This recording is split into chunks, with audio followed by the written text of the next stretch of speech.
بسم اللہ الرحمن الرحیم۔ سبھی ناظرین کو زیادی نالج وے پر استقبال کرتا ہوں۔ ناظرین، پیش خدمت ہے جمعہ مبارک کے مسنون اعمال۔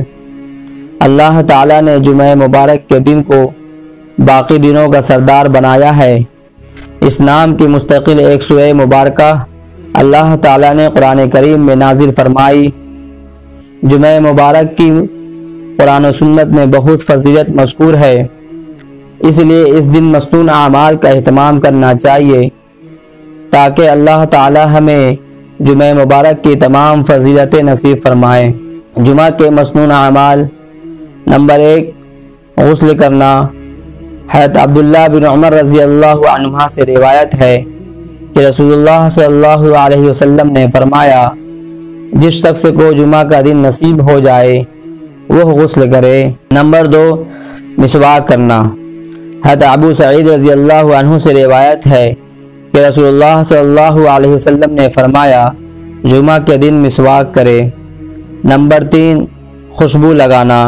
حضرت ابو سعید رضی اللہ عنہ سے روایت ہے کہ رسول اللہ صلی اللہ علیہ وسلم نے فرمایا، اگر میسر ہو تو جمعہ کے دن خوشبو لگائے۔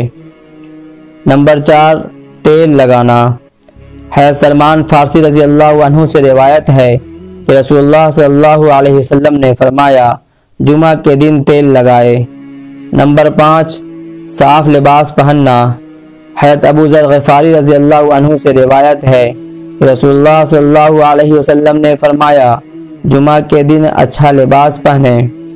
نمبر 6، جمعہ کے دن نماز فجر کی مسنون تلاوت۔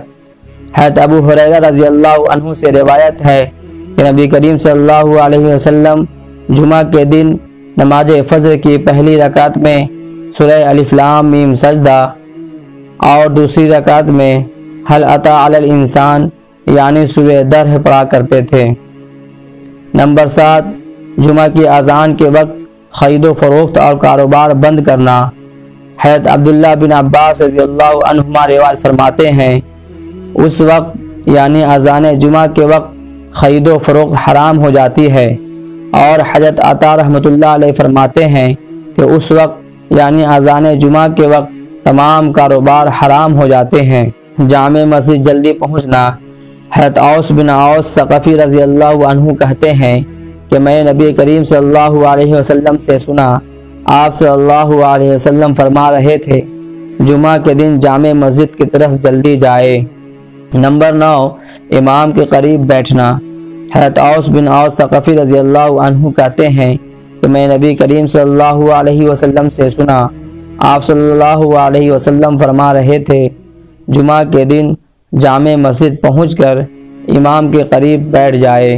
نمبر 10، سورہ کہف کی تلاوت کرنا۔ حضرت علی بن ابی طالب رضی اللہ عنہ سے روایت ہے کہ رسول اللہ صلی اللہ علیہ وسلم نے فرمایا، جس شخص نے جمعہ کے دن سورہ کہف کی تلاوت کی تو وہ آئندہ جمعہ تک ہر طرح کے فتنے سے بچ جاتا ہے، یہاں تک کہ اگر دجال بھی نکل آئے تو وہ اس سے بھی محفوظ رہے گا۔ جمعہ کے دن قبولیت کی گھڑی۔ احادیث شریفہ کی روشنی میں جمعہ کے دن قبولیت والی گھڑی کے متعلق علماء نے 2 وقتوں کو ذکر کیا ہے۔ نمبر 1، دونوں خطبوں کا درمیانی وقت، جب امام منبر پر کچھ لمحات کے لیے بیٹھتا ہے تو زبان کے بجائے صرف دل میں دعا کریں۔ نمبر 2، غروب آفتاب سے کچھ وقت قبل۔